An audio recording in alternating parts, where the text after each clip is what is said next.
other's love song. Take the teachings you heard me proclaim in the presence of many witnesses, and entrust them to reliable people who will be able to teach others also. Take the teachings you heard me proclaim in the presence of many witnesses, and entrust them to reliable people who will be able to teach others also. Take the teachings you heard me proclaim in the presence of many witnesses, and entrust them to reliable people who will be able to teach others also. Second Timothy 2:2. Hallelujah, 2 Timothy 2:2. Praise the Lord. Second Timothy 2:2. You and me, let us proclaim the gospel. 2 Timothy 2:2. Hallelujah. Second Timothy 2:2. Praise the Lord. 2 Timothy 2:2. You and me, Let us proclaim the gospel of Jesus Christ.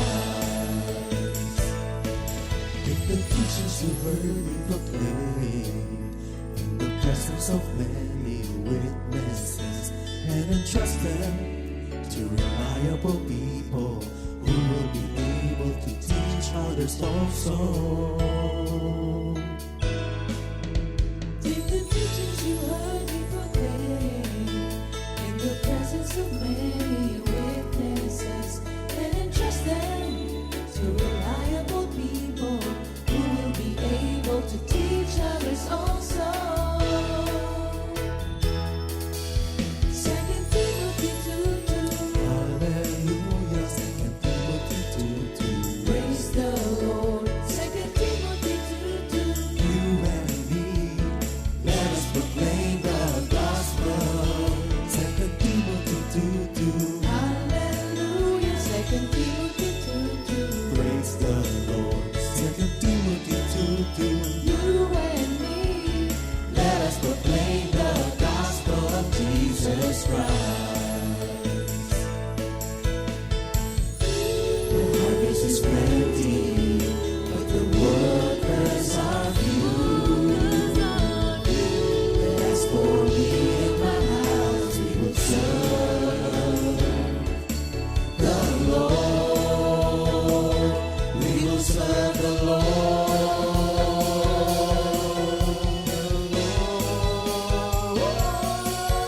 Second Timothy 2:2. Hallelujah. Second Timothy 2:2. Praise the Lord. Second Timothy 2:2. You and me, let us proclaim the gospel. 2 Timothy 2:2. Hallelujah. 2 Timothy 2:2. Praise the Lord. 2 Timothy 2:2. You and me, Let us proclaim the gospel of Jesus Christ.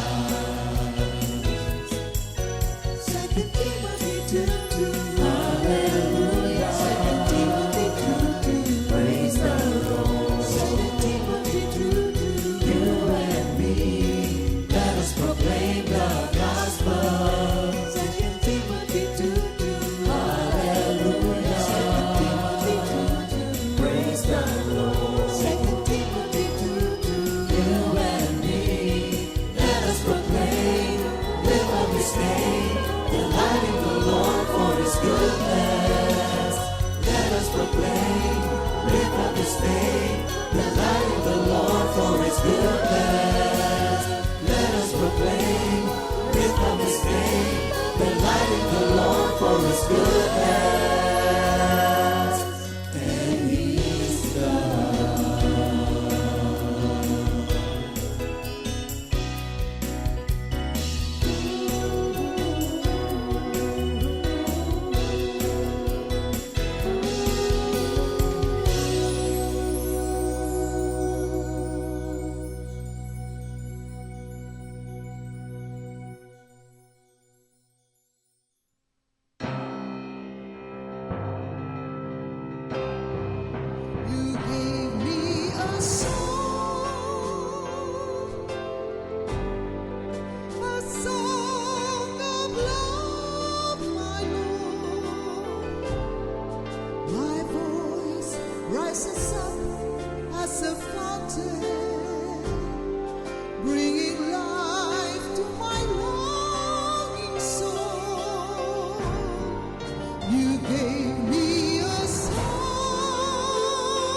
My voice rises up as a fountain, bringing life to my longing soul.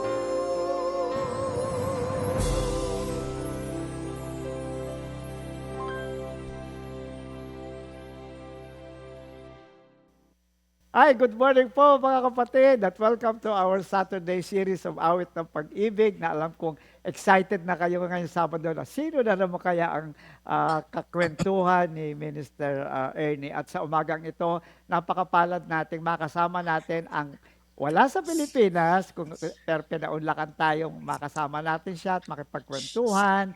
Walang iba kundi si Sister Bing Francisco Magpayo. Ayan, kompleto yan. Bing. Ayan, Okay. kompleto. Ayan, nasa Chicago siya ngayon at it's around 8:30 ngayon doon. So, sabi ko, tamang-tama yung time, no? Nagja-jive, no? Hindi masyadong Opo. gabi. Okay. So, bago tayo magsimula, tawagin ko lang si Bing para sa opening prayer. Ayan, salamat po. Ayan, sige, let's put ourselves in the presence of God. And we praise you, Father God, for bringing us together and for giving us the opportunity to be here and to worship you, to glorify you, and to talk about you and how much you did for our lives. And thank you, Lord, for the privilege that you provided, that I may be able to minister to everyone who's listening and who's watching right now, Father God. In Jesus' name we pray. Amen. Amen. Ay, gusto ko yung sinabi mo, to minister. And that's one of the Apa. goals of Awit ng Pag-ibig. We just use kwentuhan, just, just to maging chill yung kausap ko. Oy, kwentuhan lang ito. Pero actually, without realizing it, we are actually ministering to the people, both the believers and unbelievers. Ay, dahil marami akong gusto itanong sa'yo, mag-umpisa na tayo uli. Okay. Ay, bati Ano ka na? muna nga pala. Bati Nakalimutan muna ko ako. bati muna. Bati muna ako. Hello mga kapatid. Ano, Sabado ba to? Sabado. Ayan. Sabado, Good morning and happy oo. weekend to everyone. Ako po si Sister Bing Francisco Magpayo. Anak po ako ni Pastor Fred at Sister Nilda. At And kapatid ni at Brother kapatid Bong. po ni Brother Bong Francisco. Ayan. Shout out sa iyo, Bong. And Okay. yeah, salamat po sa pag-imbita. It's been a privilege. Tsaka salamat, Minister Ernie, for inviting me today. It's my pleasure. It's my great pleasure. Diretso na tayo sa Apa. kwentuhan. Ayun nga, Ay, no, kwentuhan na yan. ang tanong is, what prompted you to decide, no? Especially at the time, alam ko, bata ka pa.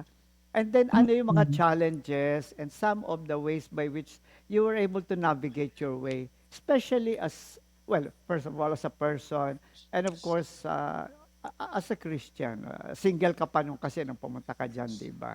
Okay. Go, Apa. go, go. Sige. Ayan, medyo ano tayo, di ba? Sabi mo, kwentuhan lang naman to, Oo, di ba? sige. Okay, kwento baka hindi nakakaalam. Ako po ay laking comfy po ako. Okay. Ako po ay nagsimula at 9 years old. At Wow. karag-karag po ako ni Mami noon at dala-dala po sa mga fellowship at Bible study. And then I moved on to children's ministry and then wala pa pong CSM noon. Wala pa. Pero inabutan Wala mo yung pa. CSM namin. And remember yung grouping Oo. natin later on. Kasama ka sa Yes, CSM. yes. Oo. Wala pa, hindi pa siya tinawag na CSM. Hindi pa CSM. Pero we Wala have that pa. group already. Isa ka yata sa Oo, core wala. noon, ano? Pag nagbi-meeting Opo. ako, tinatawag kita. Alam Bing, ano gagawin natin? Opo. Then we were, so hindi nga nakakaalam po. At that time, we went to Mami. And then we said, ay, Mami, wala pong youth ministry. Oo. Eh di, sabi, kasi CYM dati siya. Okay, correct. Comfy Youth Ministry. Okay. Tapos sabi namin, syempre may mga single po tayo mga kapatid na medyo ayaw sa youth na so pinalitan yon, naging singles ministry. And to make the long story short, and then I got into a place na I'm in my mid-20s, sabi ni Lord, alalaw po ako ni Lord na na magkaroon ng visa papuntang Amerika. And then napunta ba ako Amerika? It was 23 years ago. Ilang taon More ka than, noon? 24 years. Tama, 24 years. Ah, 24 years ago. Opo. And then, sumunod po sa akin yung aking ex-boyfriend at ngayon ay asawa ko na, si Jojo. Ayan, at so I came here, um, that was, sabi ko nga, 24 years ago, sa Chicago as H-1B. Ano po yan? Employer-sponsored visa as a physical therapist. Ayan, so, nag-graduate po ako ng UP Manila and then came here because, ayun yung tanong mo dito, Ernie. Bakit ako napunta dito? Sabi, then pag-usapan natin kanina, may mga bagay na sasabihin ka, pero sa madla mo lang sasabihin, pero hindi. meron ka rin noon? Meron din ako noon. Ayan. So I think my parents know this anyway, and I think it's just right. Sabi ko, nag-pray nga po ako when you invited me over. Sabi ko, Lord, anong gusto mong pasabi? Sabi ko, when I was praying, God was leading me to say, tell everyone that it's going to be okay. No matter what. Pag anak ka ng Diyos, ganun yon. Kasi po, nung dumating po ako dito, the reason why I went here is for adventure. Ay, ang galing. For adventure daw. Ayan. So, kasi may nagsabi sa akin, kaibigan ko po yung nagsabi sa akin, uy, baka gusto mong pumunta dito. All expenses paid. Iano ka. Sponsor. Sponsor ka.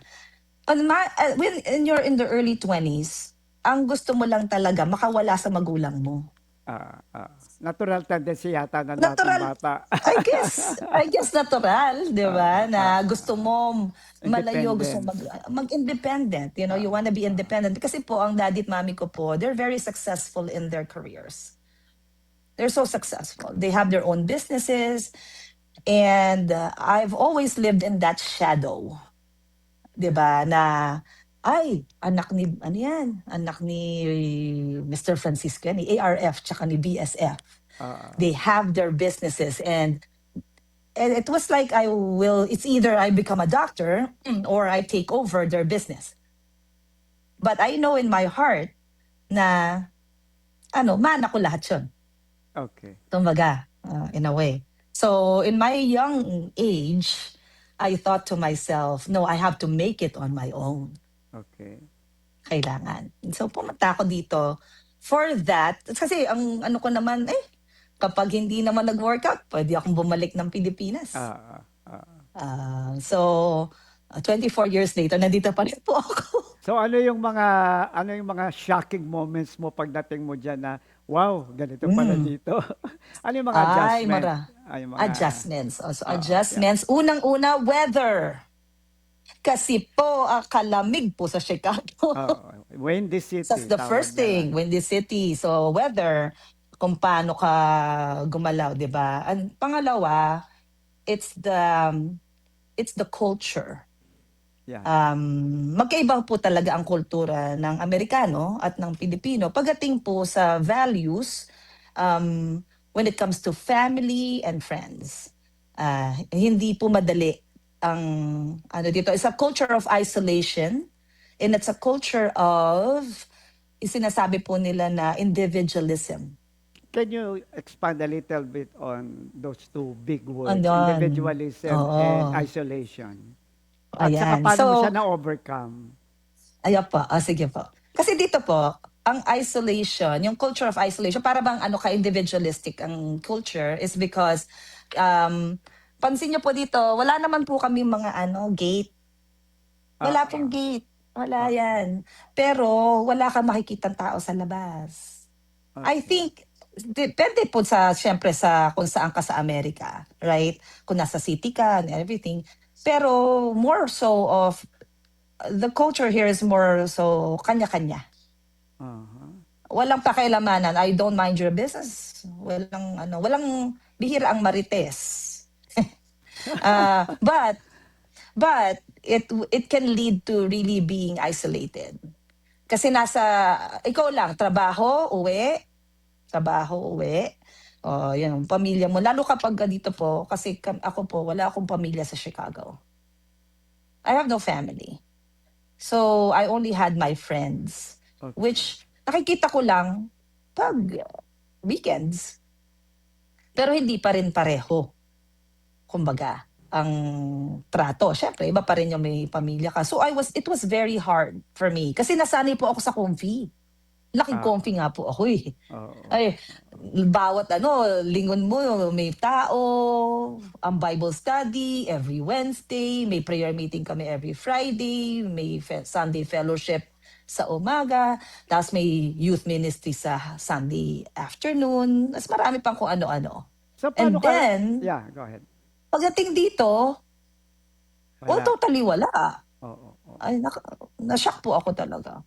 Tapos, tatanong ko lang, nakadaras ka ba na discrimination and paano mo siya ni-resolve? I mean, Discrimination, marami. in Marami what, po. in what ways? Yung Oo, yung pwede pinag-usapan malaman. natin. Oo. Oo. Pinag-usapan natin kanina, ang I could only say, marami pong iba't ibang types of kasi is racism eh. Marami rin po mga Pilipino magsasabi siguro na, hindi, bakit yung asawa ko, may asawa akong puti. Di ba? Ganyan. But we have to understand, we're still not like them. Hindi pa rin tayo puti. Sabi, ayoko ng mga itim. Mga tamad yung mga yan. Oy, tignan nyo nga po sa kanto natin dyan sa Pilipinas. Ang dami rin Hindi Di na, ba? mapuputi pa. Mapuputi pa. So, I think it's not about really, ang bilang Pilipino na nandito na po for 24 years, and I saw how it can be very isolating kapag inalign mo yung sarili mo sa kultura na ganon. Na you're always like looking at other people like you're better than them. Just because, you're aligned with the white race. And I may be like, sabihin ko nga, ganyan, some people may not like to hear that. But it has to be said. Kasi po, ginawa po tayo lahat ni Lord, anak ng Diyos. Okay. And if we look at each other like we're better than other people, ganun po ang nangyayari dito. So sa Pilipinas po, ayan, di ba? Ipag-usapan natin kanina, kapag pumasok ka sa isang department store or whatever, right, a grocery, and then you dress up, hindi ganong pambahay lang yung damit mo, hindi ka asikasuhin, di ba? Dito, on top of that, yung kailangan nakabihis ka ng maayos, and on top of that, kailangan, pag ito, hindi mo matatago. Kahit maputi kang Pilipino, Pilipino ka pa rin. O, Asian ka pa rin. Kahit maputi ka, Asian ka pa rin. So you still And then, feel discriminated? You still feel nasa tingin. Minsan nasa tingin, minsan nasa pananalita. Ito, sabi ko nga, I actually went to a symposium 2 months ago. Okay. It's called Building Equity and Inclusion in Your Community. Dito po sa school ng mga bata. It was a group of like more than 100 people. And they invited me to speak about the same topic. Is that mostly Asians, migrants? Mostly Hindi naman. puti po. Mostly puti. So they're okay. trying to build equity and inclusion in the community kasi nga po may mga microaggressions. So so the topic was, how will you build equity and inclusion in your community? Okay. Adi syempre tinawag nila yung hindi puti. Ako. Adi, nung tinawag po nila ako, ang sinabi ko sa kanila, ito po yung mga experience ng isang taong ganyan. Yung mga challenges po ng mga Filipino dito sa Amerika. One of them is that when you, let's say, nasa party o kaya nasa isa kang event, parang sa school ng anak mo, walang tatabi sa'yo. Or, kung may tatabi man sa'yo, yung mga kilala mo na, pero it's like yung parang kang iniiwasan. Ganon. But hindi mo napapansin yon. Hindi napapansin yon until you could actually feel it like minsan may obvious na ipaparamdam sa'yo eh. Pangalawa, Example. minsan kaya sa isang table, nasa party, di ba? Ang table is a seat of 10 or 8, right? Okay. Puno na yung isang table, nagsisiksikan pa yung mga puti doon. Deliberate ka talagang iiwasan as much as they can. I guess it's a way of them saying, I don't know how to deal with you. I don't know if you could speak English or something. Sa bagay, no? Minsan ganun natatakot din sila. You can't blame them. But it's sabi ko nga doon sa topic na yon, it's about, nung inimbitahan po ako, the little things. It's the little things that matter. You know, minsan, sinasabi lang namin dito na it's okay kasi we're the model minority. Kami po ang Asian po, ang Pilipino lalo kasi we could speak English. Yes. Hindi katulad ng Incheck o ng Vietnamese o ng na may accent pa. Ang Indian, minsan may accent pa and everything. Tayo, minsan, hindi na napapansin yung accent natin. Although, pero yun po yung mga minsan, meron din na talaga na racial profiling. Okay. Wherein, ako po, minsan, dito sa tapat ho ng bahay namin, hinintuan ng pulis. Nasa tapat na kami ng bahay, Tapos sabi, what are you doing here? I'm in front of my house. Oh, bigla sasabihin ng officer, titingnan ka mo mula ulo hanggang paa. Okay. I've lived here for 10 years or more than 15 years. Pero ganon, yun yung mga yun yung mga challenges po. Now, So first is that isolation, tapos yun yung mga racism and microaggressions. Yeah. okay. Now, how did you navigate all of this as using your Christian faith? No, siyempre, alam kita, Yeah. kilala kita, matapang kang bata no? Ikaw yung, kung kahit, alsin natin pagka-Christian mo, sabi ko, ay, kaya nito kasi kilala ko to, matapang ito, lalaban ito. But since you're a Christian, how did your Christian faith help you navigate the challenges? Especially Yeah. starting over in a country as a Christian person. Yeah. Ano po yun? Mahirap po. Una, sasabihin ko, let's just acknowledge the fact that it's hard. Na hindi porket Kristiyano ka, madali. Na kahit sabi nila, sabi ko nga, ang team song ko po, yung yung warrior is a child Dahil, People think I'm really strong. okay. Na, kasi ang personality ko po, thanks to my mom. Hi, Mom. Genetics talaga, Kung kilala niyo po si Sister Nilda. Ayan. Matapang po kami tignan. However, yung sinatanong nyo nga po is, how did I navigate through that? First, una mahirap kasi I have to put up this wall. Lagi, sabi nga kinukanto kasi dito, Ernie, paglabas ko pa lang ng bahay, meron ng defense mechanism lagi yan na kailangan, automatic, kailangan you always kumbaga. have. Kasi kung hindi kayo, they will not respect you. Lalo na, I have to learn how to speak their language. Hindi ako pwedeng mag-English na ganito, hi, good morning everybody. Hindi pwedeng gano'n. Kailangan, I have to learn the accent. I have to learn how, it's called code switching. Sa ano po ng communication is what you call code switching. Kung sino yung kausap mo, ipapattern mo kung paano ka magsalita, paano ka gumalaw, paano ka manamit. So if I go to the south side of Chicago, hey, how you doing? Ganun ako magsalita. Para maintindihan nila ako. Lalakasan ko yung boses ko. Ano pa, kailangan medyo cool din ang galaw namin. At ang lingwahe, ang accent namin kailangan, how you doing?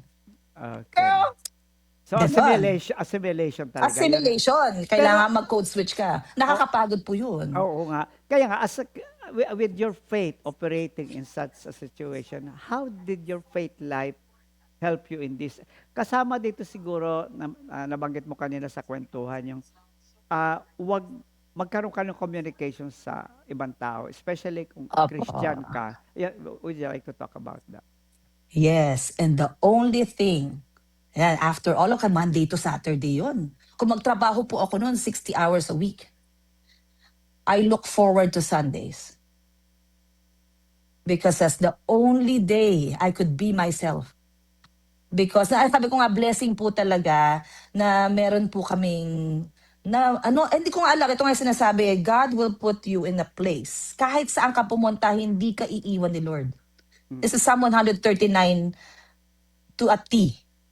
Sabi nga, kahit saan ka tumakbo, hindi ka iiwan ng Diyos. Alam nyo ba na nag-migrate po ako sa States, 6 miles away, si Sister Trining Federe, tsaka yung anak niya po, si Sister Reg, tsaka si Brother Ed. they live close by. So we managed to connect and have prayer meetings every Sunday. Kahit dalawa lang po kaming pamilya Mhm. at that time. Nag-praise and worship kami, na we connect, we take time to connect to each other until medyo lumago na po yung Comfy Illinois. And then with that, I look forward to that. Sabi ko nga sa inyo, I got used to having a community there in the Philippines, and then all of a sudden wala. Zero. Oo. Yun po, that's you have to go connect to a church. Siguro yung sinasabi mo kanina, yung advice mo for especially sa new migrants, would you like to talk about that?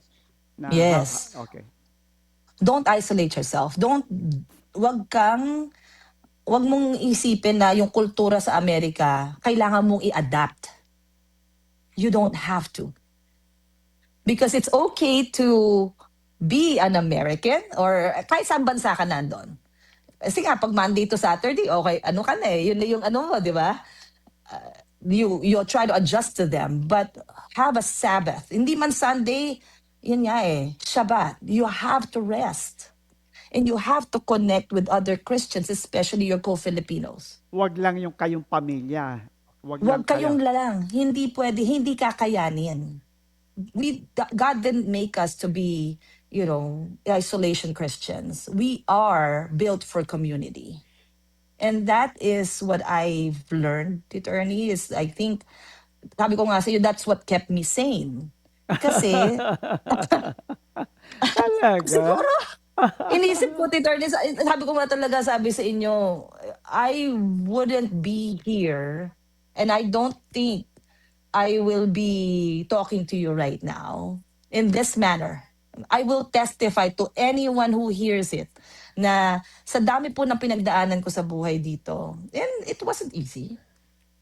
Nagkaroon rin po kami ng problema sa pamilya namin, sa business, sa trabaho, lahat. Sabihin nyo na, lahat, sa mga kaibigan, ang dami, but my only saving grace. Saka sabi ko, that what kept me sane is God's word.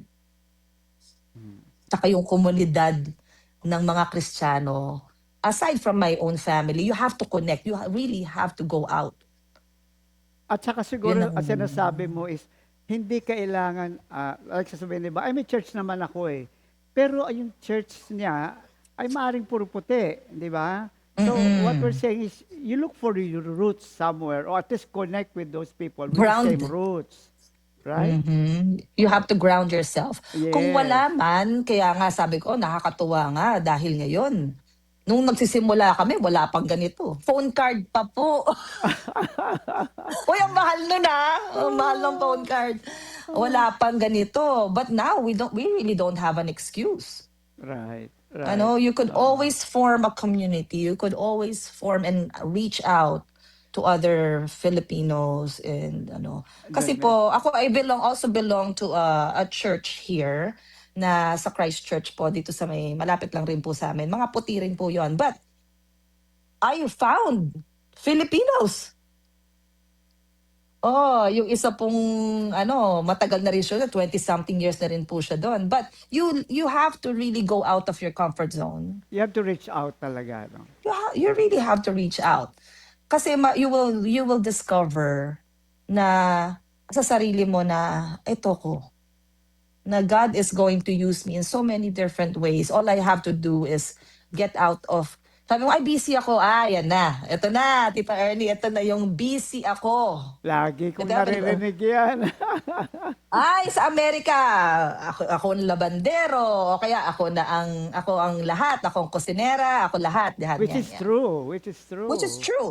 Which is true. I'm not going to say, bago ako pumunta dito, bago kita nakapagkwentuhan, nakapaghugas pa ako ng pinggan. Galing po ako sa, Alam mo, galing idea ako ko. sa trabaho. Siguro ka ako, galing sa office, masyado. Sasagutin ka, hindi ako, kahuhugas ko lang ng plato. Ay, okay. Which is true. Busy naman talaga lahat. Walang problema doon. And I know that. I have 3 kids. 3 pong anak ko. And I've been through that. But now that I'm 50, I'm 50 now. Wala Ayan. sa itsura. Now that I'm 50 years old, looking back, sabi ko, there really was no excuse for me to say that. Kahit na busy ako, there was no excuse for me to say that. Why? It's because, sabi nga, ito, naku, naririnig lagi ko sa tatay ko, pag gusto, maraming paraan. Pag ayaw, maraming dahilan. Correct.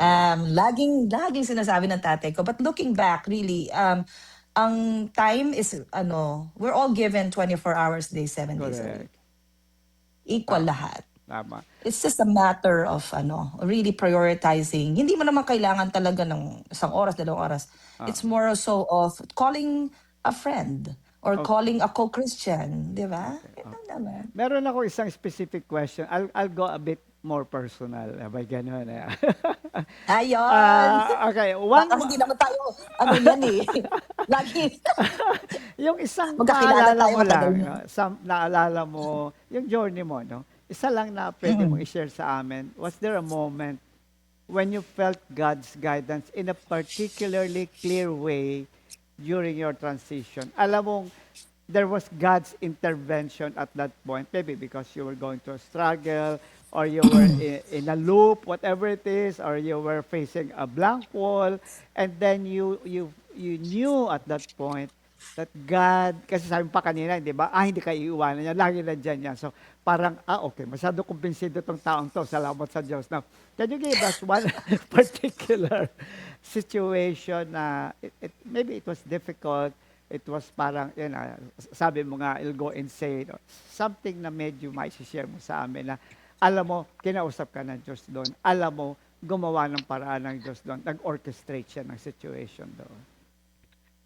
Kano katagal tayo? Parang si PJ. Sige Isa lang. To answer that question, isa lang. But this situation encompassed years. Years po. Okay, so that situation was when I thought we had it all. Ay, gusto ko yan. Successful career. Sabihin sa inyo mga kapatid, I am a hard worker. Ako, I could only say for myself, ito nga personal testimony ko to. Pag ako tinanong nyo kung gaano ako kaanong magtrabaho, ganun pa, sabi ko sa'yo, mana ako sa nanay ko eh. Ako sa tatay ko eh. I work hard. I reached the top of my career. And kami pong mag-asawa, I mean, we made it. Kumbaga, we live in one of the nicest neighborhoods and communities here in Chicago. So we thought we had it all. Good business, we have 3 kids, nice house, lahat. And then all of a sudden, siguro you get puffed up with pride na parang hindi ka na untouchable. Diba? Parang ka untouchable na hindi nababagsak yung mo. But there came a point na, yun nga po, bumagsak lahat. Really? Yeah. Bumagsak po lahat. Kumbaga, kasi sabihin na natin po na pagdating sa business, it went down. Okay. Hindi ko na nasasabihin ko ano yung mga details about that. It's okay. But it went down. And then naapektuhan na rin po yung relationship naming mag-asawa because of that. And then, of course, I was working too hard. I wasn't having time for my kids. And then it came to a point na pati na po yung mga bata, nagka-problema na rin. Chain reaction talaga, Chain reaction po lahat. But I was going to church. Exactly. Nagpa-prayer meeting naman ako. Yeah. I was giving to the church. I was giving my time. Lahat. Kumbaga, ito yung mga sinasabi nga na you thought you were doing okay. Biglang sabi ni Lord, hindi. Hindi anak, hindi yan yung pinagagawa ko sa'yo. Because I thought, really, you come to, kaya ka nga pumunta ng ibang bansa is to make it better. Yeah. Right? Yeah. Better. You want to be better. You want to prove to yourself. Sabi ko nga sa inyo, ba't ako pumunta dito? So I could prove something. Okay. Right? So I thought I proved it. by being so successful, and all of a sudden binagsak. We almost went bankrupt. Wow. Talagang ano po, we almost lost our house. Talagang ano po, it was, and then on top of that, hindi lang yon. Ako, I think it's more of that, it's the loss of relationships. Talagang nawala po yung mga kaibigan namin. It was hard. So, yung sitwasyon yung sinasabi nga, one situation that it was that. Yung loss. Yung talagang humarap po ako sa cross. Pumunta ako dito sa may malapit na simbahan dito eh. May krus doon. Umabot po ako doon sa point na gano'n na nag-usap kami talaga ni Lord. Sabi ko kay Jesus, sabi niya, nararamdaman mo ba? Nararamdaman ko? Gusto ko yung mga ganyang dasal. Alam mo, Parang I'm so parang honest. oo, tagang, wala naman tao. Ako lang, siyempre iyak ako ng iyak. Kasi I was dealing with so much stuff na parang hindi ko nakakayanin talaga. Hindi na po, para bang gusto ko na talaga umuwi ng Pilipinas. Ganun po kalala. To that point, To the point po na ayoko na, iiwan ko na to lahat, dadalhin ko na yung mga anak ko sa Pilipinas. So, I went to church just to vent. Hindi ako doon para magdasal na, Lord, tulungan mo ko. I wanted to just, sabi ko nga, kung talagang Diyos ka, pakikinggan mo ko, pati yung complaint ko, ha? Talaga. So, I went to church and I just said, nararamdaman mo ba yung nararamdaman ko? Sabi ko, bakit mo ko ginaganito? Faithful naman ako sa iyo, ah. Hindi naman ako nagliban. Ano narinig ko lang po, Tito Ernie? Narinig ko lang talaga. It was very, very clear. Sabi niya, yes, I can. Kasi tanong ko, nararamdaman mo ba? Sabi ko, ang sagot sa akin ni Lord, oo. May tanong ka pa? alam mo, natutuwa ako sa Grabe. kanya. Di ba? Minsan may tatanong ka, sasagot siya ng suntok sa buwan. Minsan, alam mo para yun? bang, oo. Tama na yun. Wala na akong matanong after that. Kasi totoo naman. Kasi when I was in the church, I was praying in front of the cross. I was questioning the cross. And it came to a point, talagang para akong nahiya na rin. Nahiya ako kay Lord. But that was a turning point for me. How? That was like, kasi po, kasi doon ko talaga na alam ko, doon ko na-realize na kung bakit ako nandito. Sabi ko, it's not to wallow in my own problems. Kasi di ba, tinawag tayo ni Lord, sabi nga itong mga 2 Timothy 2:2 na to, ewan ko ba, Ambassador Diba? kayo, ha? ambassador ka pala. Sige. So, I think God really just talked to me at that point and said na if you really want to know what a fulfilled life is, and if you really want to get out of this misery that you're in, is that you always remember what you're made for. You're made to bring me glory. Not with your riches, not with your everything else. Pero yun lang, pinaalala lang sa akin ni Lord, Tito Ernie, kasi I think mula pagkabata pa naman tinawag na, alam mo yun, ramdam mo yun eh. Na tinawag ka naman talaga eh. Na to, hindi man maging full-time worker, but to really be used by the Holy Spirit to minister to other people in your own way. Right. So after po, ito na, edi sabi sa akin, kasi we actually went into a lawsuit with a company na nanloko sa amin, kaya kami na bankrupt, almost na bankrupt. Tawag po ako kay Pastor Fred, sabi ko, Dad, nagpray ako. Tapos kinuwento ko nga po yung prayer. Tapos sabi ko, anong gagawin? Nililid po ako ni Lord na wala na yung alisin na yung kaso. Na we settle. Although masakit kasi alam mo yung mawawala sa aming pera, it was almost like $500,000. Wow. That's how big it is. Sabi sa akin ni Daddy, ano bang sinasabi sa'yo ni Lord? Sabi ko, let go. and forgive. Let go. That exactly was your decision after you had all this venting with the Lord. Yeah. After nag-vent, biglang parang, kasi I was full of anger. Galit ako sa lahat ng tao, sa mga kaibigan ko, lahat. I was like so angry at everyone, especially to myself and to my husband. Lahat. Galit ako sa lahat. Why yourself? And so, Why yourself? siguro Tito Ernie, more on kasi parang feeling ko, lahat ng pinaghirapan namin, lahat ng pagod, for almost like 20 years at that time, para bang wala lahat. I was like, ang tanga-tanga ko. Matalino ako, di ba? Bakit umabot sa ganon? Ganon. Para bang, sabi ko, anong nangyari? Saan ka nagkamali? Saan ka nagkulang? Lahat yan, patong-patong yung Tito Ernie, hindi lang basta sa business, sa pagiging nanay, pagiging asawa, lahat. The whole 9 Patong-patong yards, kumbaga. The whole 9 yards. Sabay, tsaka Tito Ernie, ito masakit, sabay-sabay. Hindi siya yung hindi siya yung one after the other. Ito, pera muna. Tapos susunod, ito. Hindi, ito, Ay, gusto ko yan. sabay. May tawag dyan eh. When it rains, it pours. It pours. Murphy's Law nga, sabi nga nila. Di ba? Okay. What will go wrong will go wrong. Sige, So, go ahead. patong. So, after talaga nun, sabi ko, ano pa talaga? So, I was angry with everyone.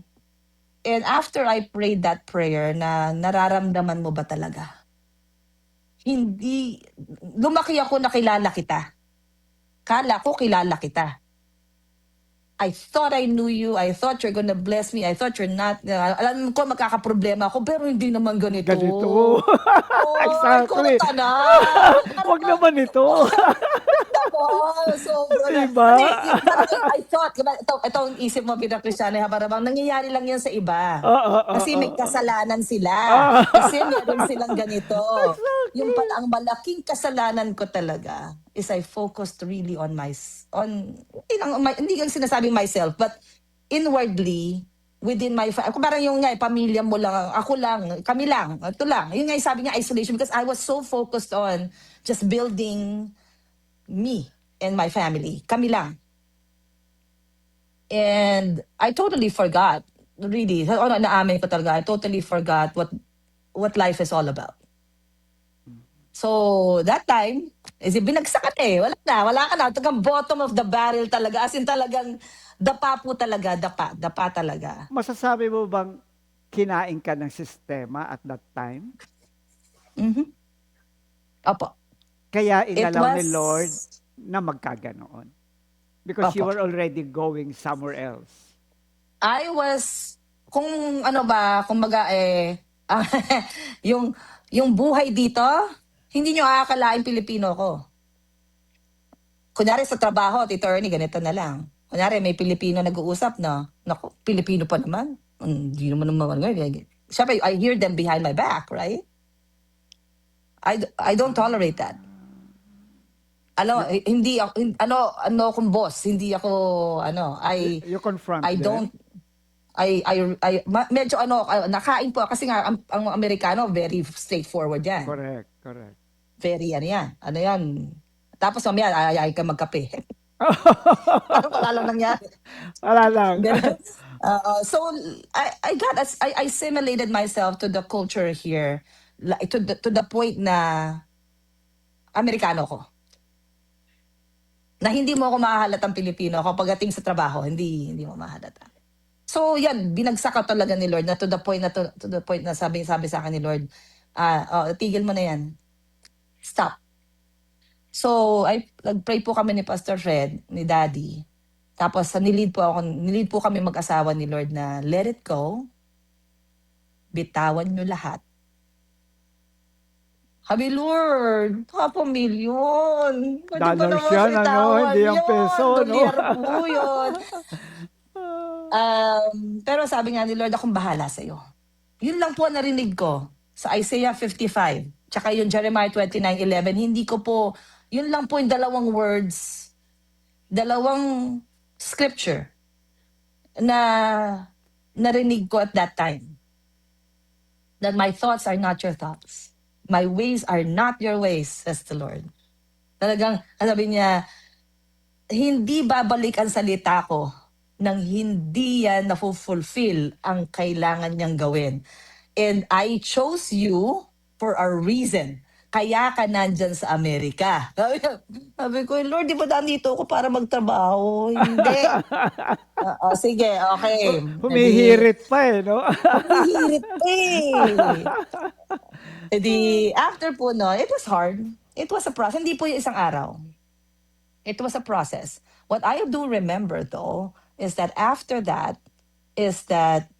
nung nilet go po yon, I felt so light. Na kahit ang laki-laki ng problema, sabi sa inyo, mamaririmata po ang bahay namin. One after the other, after we signed the release form, kanyari, di ba, may kaso po kasi. So we signed it. Sabi nga ni Brother Jojo po, sabi niya, sigurado mo bang i-let go natin to? Sige, let go mo na lang. Kikitain din yan. Sa pera. And so we signed it. After that, it just felt so light. Na, may settlement money po kasi po yun eh. It was like, very, very, Very patiting lang. minimal. Very minimal. Enough lang para umuwi ng Pilipinas. Parang may tukso na, ay, may pamasahe na tayo pa uwi. Pero yun, that's what we actually did. Is we went home. Really? People didn't know. It was that year. Umuwi po kami. I don't know if you guys remember. Umuwi kami noon. Kala nyo may pera kami. Wala. Wala po. So, we went home just so that we could, alam mo yun, touch base. Sabi sa akin ni Lord, umuwi ka, mag-touch base ka sa Pilipinas, connect with your brothers and sisters, and then come back anew. Come back to America and then be a new person. When we came back, yun na po yung sabi ko, Lord, bahala ka na. Wala na. Yung settlement money, pinauwi namin ng Pilipinas. Walang So pera. started zero ka talaga? Zero. Wow. Zero. As if we started from, parang 20 years ka nagtrabaho, wala. Zero. Yes. And so, sabi ko, Lord, bahala ka na. Pero, dito na nakakapagtaka si Lord. Hindi ko alam kung paano niya ginawa. Basta, we just started working. Wala na yung business. Wala na yun. Basta mag-work ka lang ng normal. Unti-unti kami binild ni Lord, mga kapatid, ewan ko kung paano ginawa. Hindi ko alam paano. So, I think it was like 12 years later, which is now. Ano na po ako. God built me to the point wherein, na po ako. I work now. I'm a physical therapist. I now work for the largest insurance company in America. Team lead po ako ng isang sa rehab division nitong malaki insurance company na to, and I train all the therapists around the country. Around the Virtually. country. Around USA. Around the whole USA. Wow. So God will build you up, and then I work from home. Wow. Actually, yung trabaho ko, yung ganitong ginagawa natin, ito po yung trabaho ko lagi. So, laging nasa online. So so the last 8 years po is that God showed me, so nag-COVID. Alam niyo bang 3 months before COVID, sabi sa akin ng kumpanya, work from home. Ako pa sabi ko, hindi, gusto ko dito sa opisina, hindi, go home. Pinauwi ako 3 months before COVID. Sabi ko, ayoko umuwi. Ayoko mag-work from home. So, God has been watching my journey, our journey here, and then really directed us to that place. And God is so good. Kasi nga, hindi naman nawawala talaga yung problema, but now you have a clearer vision of what the Holy Spirit really wants you to do. And then on top of that, sabi ko nga, Lord, hindi pa enough yung ganito na nakakapag-minister ako through my work. Alam niyo ba mga kapatid sa work ko, di ba? Ito ganito, di ba? Visual. Nai-insert ko word of God. Na hindi nila nalalaman. Kasi I'm a mentor, I'm a trainer, Oo. I lead the They expect team. that from you somehow.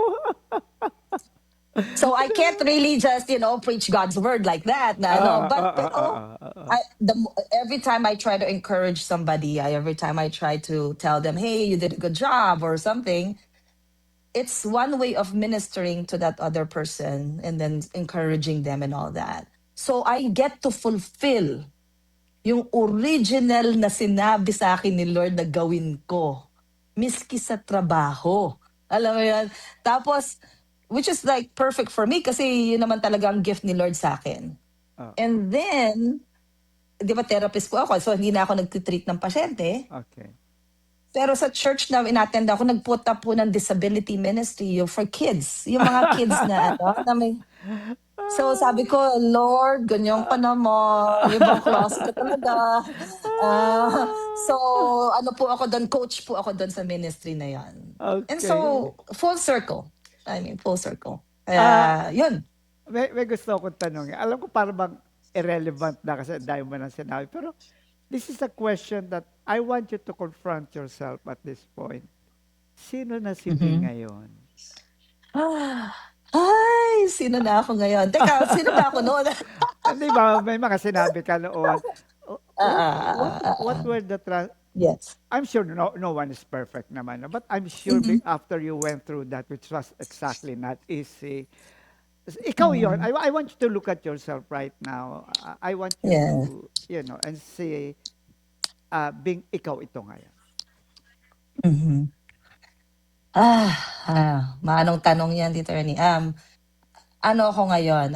I could say, ako yung Bing na, na hindi, I don't think about what other people think of me. In terms of what? Dati po kasi, yan ang ano ko na lagi I have to please other people. I have to prove myself all the time. Laging ganon dati. Yung kumbaga parang, ay, kailangan makita nila. Kasi lalo pag sa Kristiyana, di ba? Mhm. Ito na lang, sa Kristiyana na. Paghiwalay natin sa trabaho at sa Sige. whatever. Di ba? Sa trabaho, you have to prove your worth.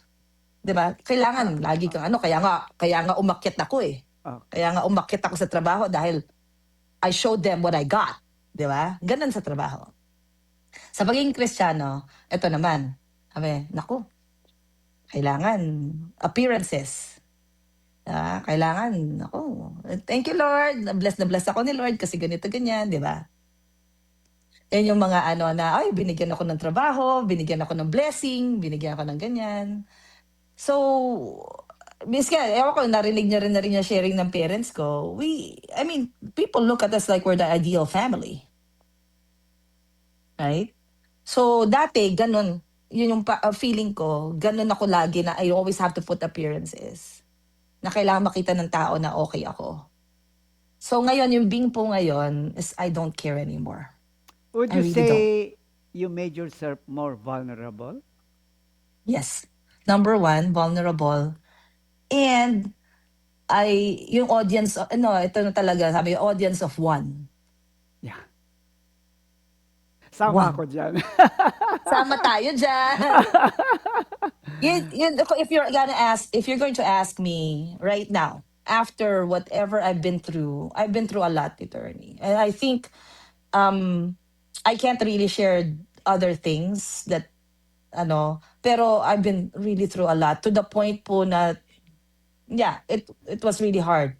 But all I can say now is kung sino ako ngayon is I only perform anything for the audience of one. Basta nakaka-please sa Lord, okay na ako. Because that's all that matters. Diba? He is enough for me. So, Yeah, God is always enough and He correct. is enough for me. Hindi yung Yan, ikaw yun na, lang. uy, nasa Amerika yan, may ganito na yan, ay, may ganyan na yan. Mm. Di ba? Ay, kasi nasa Amerika, dapat may ganito na yan. Ay, wala ka pang Ah. ganyan. Ay, wala ka pa ganyan. Ay, hindi pa, nabili mo na ba yung bagong bag na ganyan? Yung mga ganun. Wala na. Tama ka, Hindi na. Hindi appearances. na. Appearances. O, yung pwede mo i-post sa Instagram, sa Facebook, sa TikTok, yung gano'n. No, not anymore. Pet peeve ko yun. Oo, Isa ko pet peeve ganun. ko rin yun. Parang, Hindi ka rin ano yun. kaya nga, Pero ano, yeah, go ahead. yun na yun. I think people may say it's maturity, I but guess so. I think it's more so kasi meron namang mga younger people na more mature na matatanda Totoo. na. Oo. Kaya lang Diba? sabi nga, minsan you need medyo hindi maganda experience and we all go through that, young and old. Kasi Lord naman Yes. nakakaalam ng tamang timing kung kailan, no? Pero Oo. napakaganda na, I have lot of questions. Sabi ko, hindi, gusto kong pag-usapan to, pero usapan namin ngayon. Oo. So, naipakita mo na sino si Bing, yung transformation ni Bing, what you went through. On the practical side, how did you balance the demands of career, marriage, parenting, and ministry? Pasok tayo ngayon sa buhay pugita, multitasking. Ayun. As a Christian. Ayan, buhay it was different so yung pagbabalanse ng pagiging nanay. Okay, umpisa natin sa pagiging asawa nanay, doon sa pamilya muna, sa loob ng bahay. Ayan. Having 3 kids na pinalalaki mo sa Amerika, na you're trying to instill Filipino values, Correct. and at the same time, you're trying to instill with them the ability to survive and thrive in America. 'Di ba? Kasi first generation po sila. Kumbaga, 'di ba, immigrant po kami, sila ang first generation ng magpayo Magpayo. dito Sa sa States. Amerika. Oo, kumbaga parang ganun. You're trying to build, kasi yung mga matatagal na po dito, they call it generational wealth, right? You build that. So, how to balance that as a Christian is really a lot of prayer. A lot.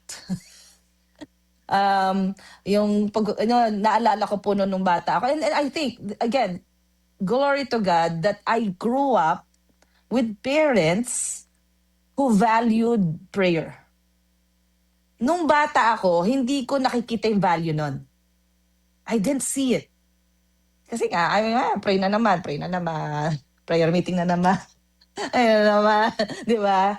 But I saw that since I grew up like that, I didn't realize I was doing it too. So, a lot of prayer. Yung pinag-pray ko po yung mga anak ko, I taught them how to pray. Even if it's not a formal prayer, di ba? Yung Right. bibilis na yun, yung mga pocket prayers and all that. Kwentuhan And just with the realize, Lord. Oo. kwentuhan with the Lord, and having that relationship with God, that you could talk to God anytime you want. Ganun ko po na balance, I think, yung family life is to always surround the house with prayer. That's the only, sabi ko nga, yun ang lifeline. That's how you survive and thrive. Hindi na basta nagsusurvive ka, but you really thrive by having that connection with God. Sa how to balance, like, yun naman, family and work. Ganun din. Is to always take, ito nga, lagi kong sinasabi sa mga tinetrain ko ngayon, and hindi nila nare-realize na nami-minister ko na sila. Sabi niya, is that you always, and if COVID didn't teach us anything, is to prioritize what's important. That work will always be work. It will always be there. But time waits for no one. It waits for no one. Ngayon, nagtitik-tik ang clock. Whether you like it or not, it's going to pass. Diba? That's how you balance work and family. Lalo na kapag sabi, oh, busy-busy ko. No, you're not. Not busy. You're just prioritizing wrong. Diba? Yun yung, dun ko po na sinasabi ko sa mga tao, Bing, naku, sabi, oh my gosh, I need to take time off. I'm sorry. Why are you saying sorry? Lagi ko sinasabi sa mga empleyado na, why are you saying sorry? "Oh, because I have to take off. My kids are sick. Then don't say sorry. That's life. This is work. Get home. Get away. Go home. Get out of here. Get out of here. but but but what? Your kids are waiting for you, and I think that's what I learned because that's what I didn't do. Natutunan kasi nung bata-bata po ako, I didn't care. I didn't care if my kids were sick. I'm gonna go work. So, yun po yung that's how you do. So you balance it with like really, because when you pray, you learn your priorities talaga. Yes. Kakausapin ka talaga ni Lord na yung prioridad ng buhay mo. Isa-straighten niya eh. Iaanin niya. Mm-mm. I've been giving a series of past almost a month now about prayer. Kasi sabi ko nga, ang prayer is Oh. transformative. It's not about hingi, it's not about makatanggap. It's only Mm-mm. during your prayer time. Kaya nga, it must be, Tagalog maganda eh. Buhay panalangin. Buhay yan. Tama. Dapat humihinga yan. Dapat lumalago yan. And you can only be, not only, but you can, one of the most important factors in our Christian life is a prayer life. Kahit umaattend ka pa ng prayer meeting, kahit nagpe-fellowship ka pa, kahit na ano pang busy mo sa church, kahit na nagpe-preacher ka pa, pag pinabaya, Kahit nasa traffic ka, no? tapos yung prayer life mo, nakalimutan mo, wala. Zero Wala, ka pa ubos. rin. And one thing I also, buti na bring up mo yan, Tito Ernie. And what I really discovered is not just praying for yourself, Yes, of course. the praying for others Uh-huh. to go against your grain of selfishness. Correct. If you spend time praying for others, nakakalimutan mo problema mo talaga. It's almost like na yung sabi nga, pray ka lang kapatid, pray ka, 'di ba? Spend life in prayer, take time to pray. Oh. However, sometimes Yan. puro Lord, bless mo ko. But you forget to pray for other people. You forget to pray for, and that's a secret na sinasabi nga, how to balance it out Right. is to pray for yourself, pray for your family, and pray for others. Kasi nga, minsan, hindi, pray ka lang kapatid, pray. Oo nga, puro prayer mo, Hingi. Doon nawawala talaga. I think that's what happened to me. Sabi ko nga, di ba, bago nangyari sa yung talaga yung bagsak ng buhay namin, is sabi ko nga, Lord, nagpa-pray naman ako Yun ang diniskabi sa akin ni Lord. Para sa sarili mo. Nagpa-pray ka nga, puro sa'yo. You forgot to pray for other people. Remember our prayer meeting last time, sabi ko, challenge ko kayo, pray for the people who hate you and you hate. Who hate you? Or you hate? Or you don't like? Oy, Okay. ginagawa ko yun. Hindi ba? Oo, totoo yun. I mean, it's not easy. Lalo na kapag yun nga, ano ka na sa trabaho or sa pamilya, madaming problema. But it really is eye-opening to realize that it's all about how you look at how God loves you. Correct. Kung paano ka mahal ni Lord, mahal na mahal ka ng Diyos. At minsan nga, ito po ang masakit dito, lalo na dito sa atin. Siguro sa Pilipinas, hindi natin gano'n nararamdaman. Dito, pag sinabi mong God loves you, they look at you weird.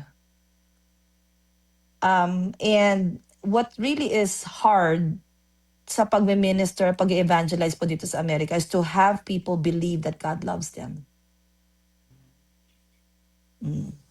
Ang hirap po yun, tanggapin dito.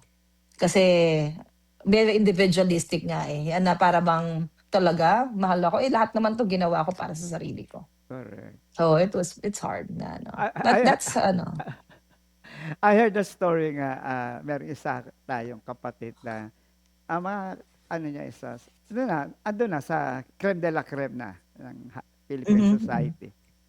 May nakausap siya, sabi sa kanya, this woman, actually, this lady, yung palang kanyang damit and accessory, 500,000 na. So you can just Oh imagine. my God. Okay? 500,000 na yan. Of Uh-huh. course, all the brillante and everything. Alam mo, sabi sa kanya, you know, I don't need to pray. Why? I have everything. Why? I don't need God. I mean, may mga tao palang dumarating. And these are supposedly Christian, ha? These are Yes. people who claim na naniniwala akong may Diyos pero hindi ko kailangan magdasal because I have everything. Look at me. This is 500,000. Parang, Yeah. ewan ko. Anyway, meron pa ako isang gustong tanong sa iyo bago malapit Sige, na sana bago tayo, sabi ko nga, 2 oras sana to. Anyway, Gano'ng katagal to? kaya nga, kasi ganito, Mm. ang daming divorce dyan. Ang taas ng rate ng divorce. What's the secret? I'm sure hindi ka perfect. Hindi perfect ang husband mo. Jonas, ang we Aso don't ba need, yun? we don't need the gory details. But you're Yes. together for how long already? We're going to celebrate our 25th year next year. Woo-hoo-hoo-hoo. Okay. 25. 1/4 of a century. Thank you, Lord. Yoo-hoo! We What- made it. What makes it tick? 25 years is 25 years. What made it tick? Mhm. Or what makes it tick? Forgiveness. Ay, i-elaborate ko pa. Oh, may time pa tayo eh. Akala mo lusot ka May time na. pa. Gusto mo ba? Akala ko isang tanong, isang sagot lang. Ay, Hindi. yun na, Forgiveness. yun na. Still have time. Yeah, it's forgiveness.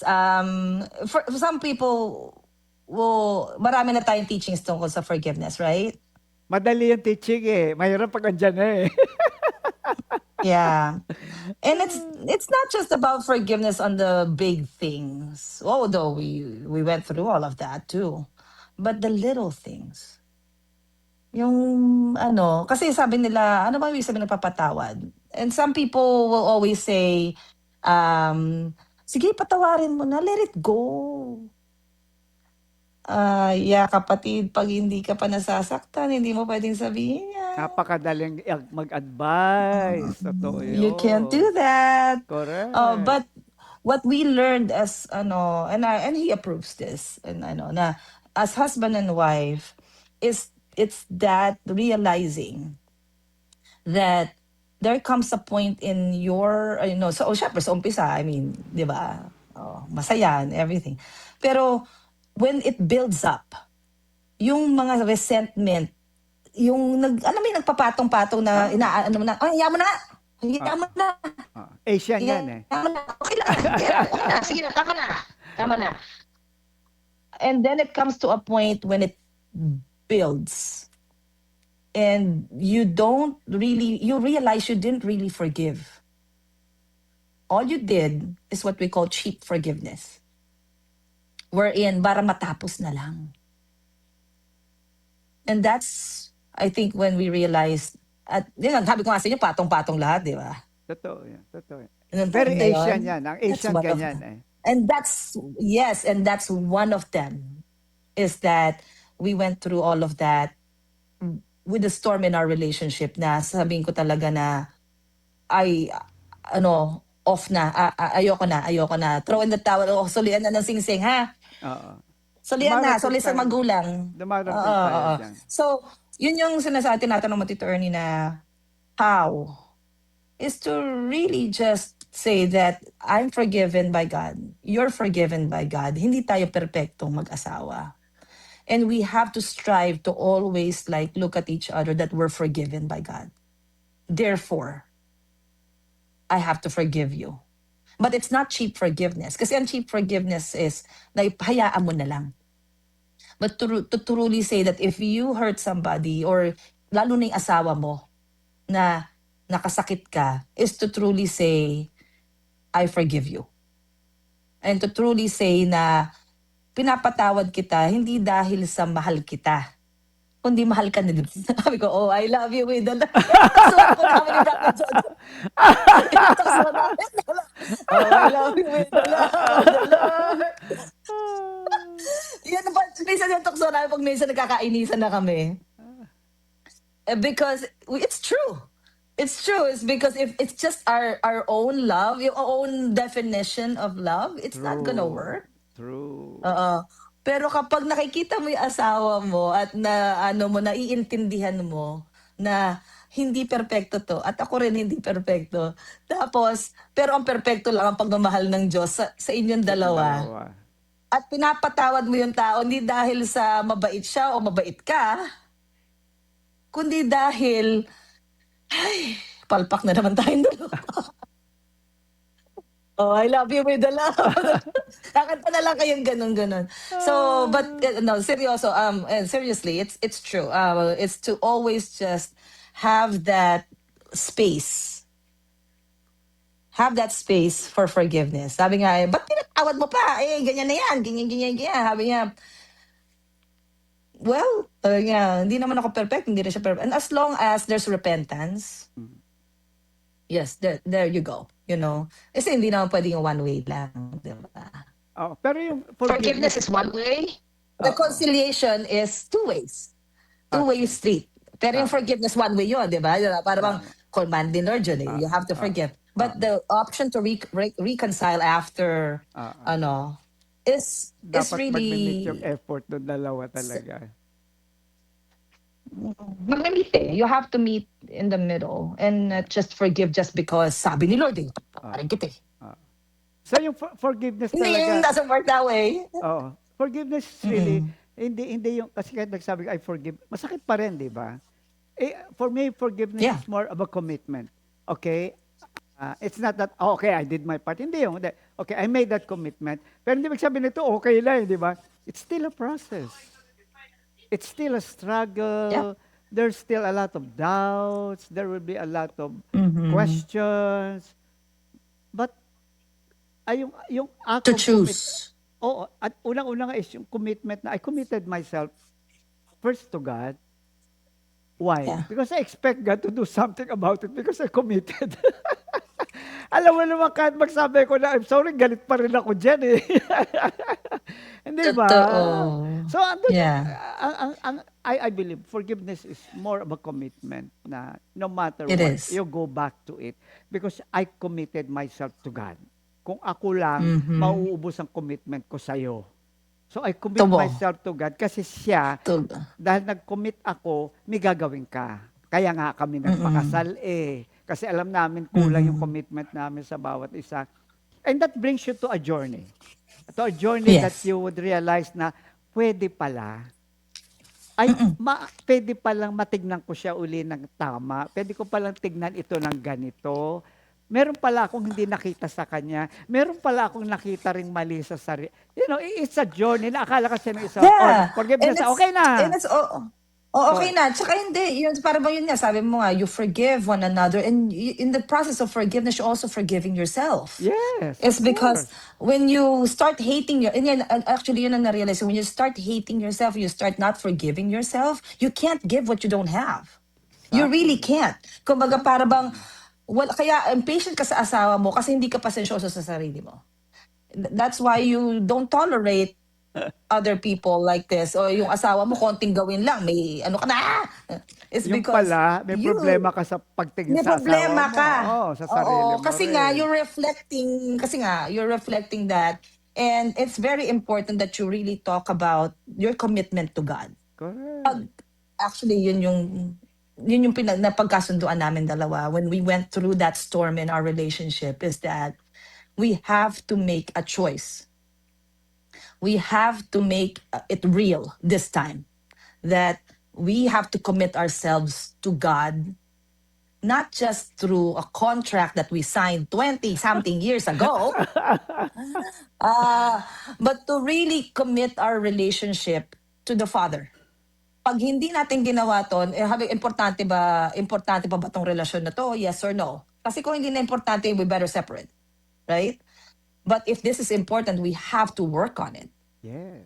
We really have to. Yung talagang work na to the point na sasabihin mo, Lord, help us. But that's it. Yung forgiveness, it's called, sabihin na natin, call it whatever you want. Forgiveness, Yeah. grace. tolerance. Ano pa ba? Lahat na ng ano, sa fruit, lahat ng fruits of the spirit nga, it will come out Okay. during marriage. But it's a journey na ako, kung masishare ko lang talaga kung may oras pa talaga tayo, is how we recovered from that. Yeah. Huwag ka mag-alala, Susunod, magkakaroon tayo ng part 2. yeah.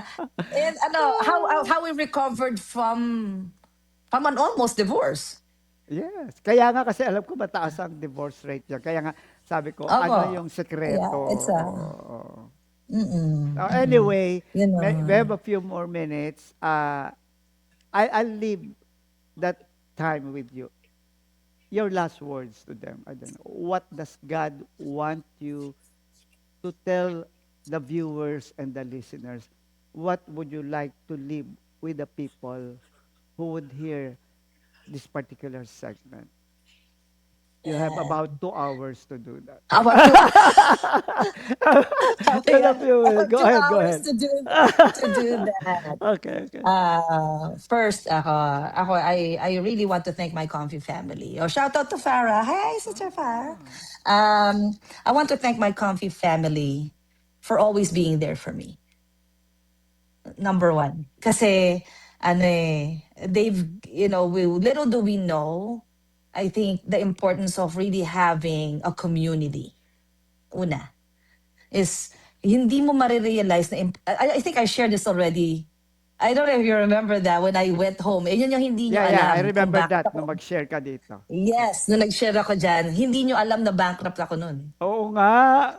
Ang tingin ko sa'yo, donyang-donya ka. Donya. Yeah, that was the importance of having a community to go back to. That even if you can't tell your problems, lahat, yung hindi mo maislabas naman talaga lahat eh. But to just have that feeling of community na may mga taong sasalo sa'yo, especially for my parents, especially now that they're older, mas kampante po talaga ako na nandyan sila. Why? Ay, hindi ko ba Dahil malayo sila sa'yo. But knowing that they're with, ako, syempre nandito ko, kahit nandito sila, they know that. Nandito sila, nasa trabaho pa rin naman ako eh. I really can't, take care of them. But knowing that they're there with my Comfy family, panatag po ang loob ko. And that's something, sabi ko sa mga kapatid, appreciate, ako daw, kung sino nga makakarinig nito, appreciate your community, your Christian community. Kasi hindi laging nandyan yan. Pag nawala sa inyo ang Christian community, mamimiss nyo talaga. And I will repeat what I said years ago. And I will say it again. Always appreciate your community. Number 2 is that, is to continue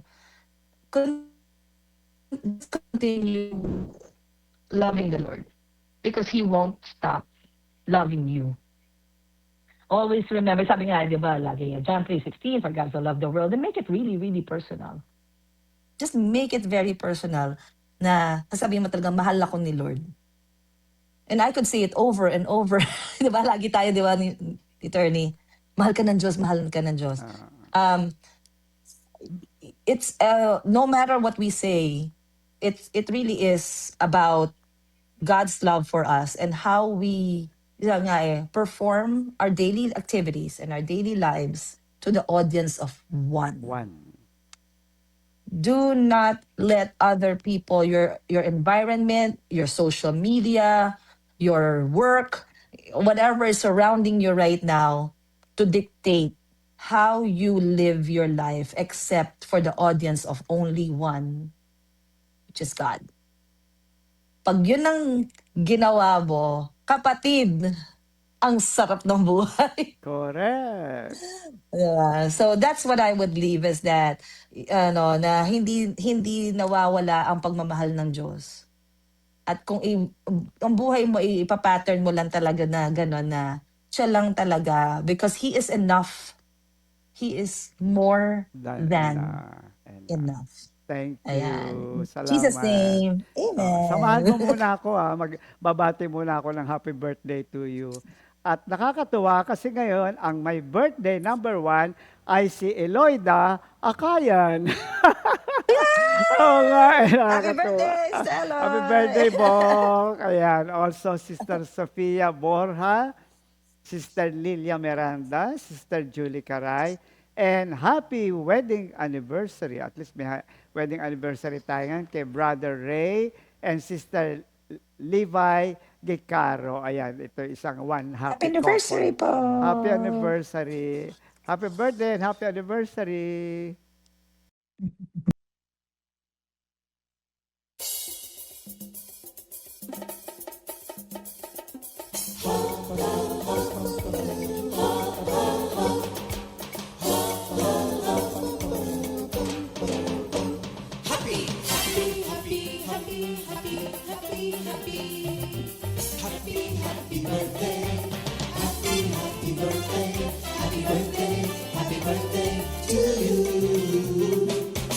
Happy anniversary, happy anniversary, happy, happy, happy anniversary. Happy anniversary. May the good Lord bless and keep you, may the Lord's light shine upon you. Happy anniversary to you. Happy, happy birthday to you.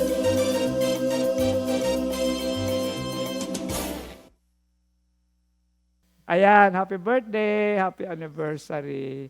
Ayan, habang nag-happy birthday ka din, nagkakwentuhan kami, sabi ko, sobrang appreciated. I'm sure hindi lang ako, kundi tayong lahat na there's that honesty, but honesty with, that makes you more, more vulnerable maybe, but it encourages a lot of people along the way na kung kayo ay may dinadanas, hindi pa kayo dumadanas ng $500,000 na nawawala.